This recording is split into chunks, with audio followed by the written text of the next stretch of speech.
All right, guys, I'm going to start a new series on my channel. In addition to, you can have a look at the other videos. In addition to all the other stuff that I do, a lot of it's been focused on my crawling adventures in, custom building, microcontroller, LEDs, and 3D modeling, bodies, whatever, right? All this stuff. I'm going to be starting to do essentially mini reviews, if you want to call it that, of products, things that I buy to support my hobbies. And that'll be in the space of a lot of crawler stuff, RC crawler stuff, but as well as, 3D printing and my activities in the space of microcontrollers, because I do a lot of side things as well, other projects, and in a lot of cases they tie together. Be it wiring, custom 3D printed connectors with pogo pins, whatever, all this stuff that I've been doing. And I buy a lot of stuff from primarily from AliExpress. So the idea here is to do sort of feature on a regular basis, a single product, maybe a bonus product if it's related, with each of these videos. So this is the first video I'm going to do, so I won't bore you in the future with all this intro stuff. But, today I want to focus on neodymium magnets. Got a bunch of them here. Let me play back what Google says it should sound like. Neodymium magnets. Hope you heard that. For the longest time, I could never pronounce it. I think I called it neodymium magnets, or I just, in my head, just called it neo, because it's always so hard to remember to pronounce it. Anyway, probably some of the best magnets out there. They have a lot of uses in our hobby, especially.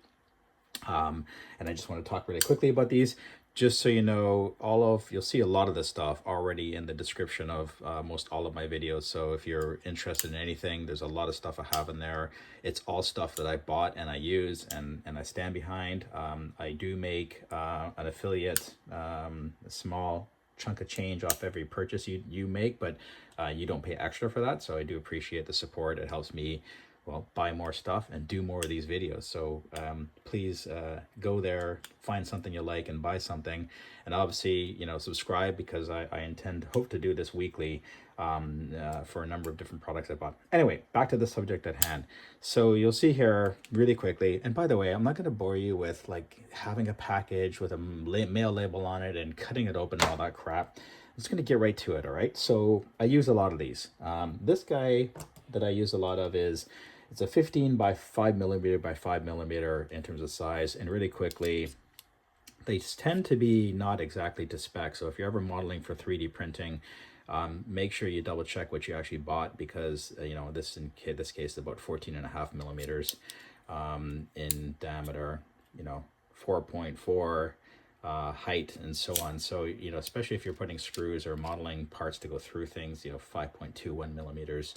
Be aware of tolerances of what you bought, as well as tolerances of what your printer is capable of doing.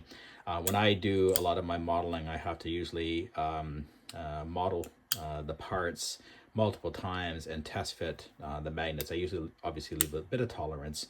Typically, I play in the game of about 0.3 millimeters tolerances for circles, and 0.2 for linear items. But something to keep in mind when you're using these. But I just use the example of my Red Cat Ascent Fusion, where you see a lot of my other videos where I custom modeled this body for it out of TPU.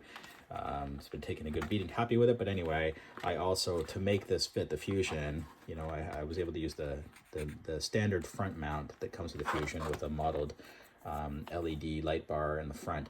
But for the back, I didn't want to use, I could have used the pieces that come with, I guess the pin notes, whatever the hell you want to call them, the posts that come out, but it's thicker and it doesn't really fit well with this guy in the back. So I modeled up this let me just pop these off. I modeled up this unit to fit, two magnets on the top, and the bottom has one magnet just to get the strength. But, these have been really useful for this, with doubling up on each side, singles on this side.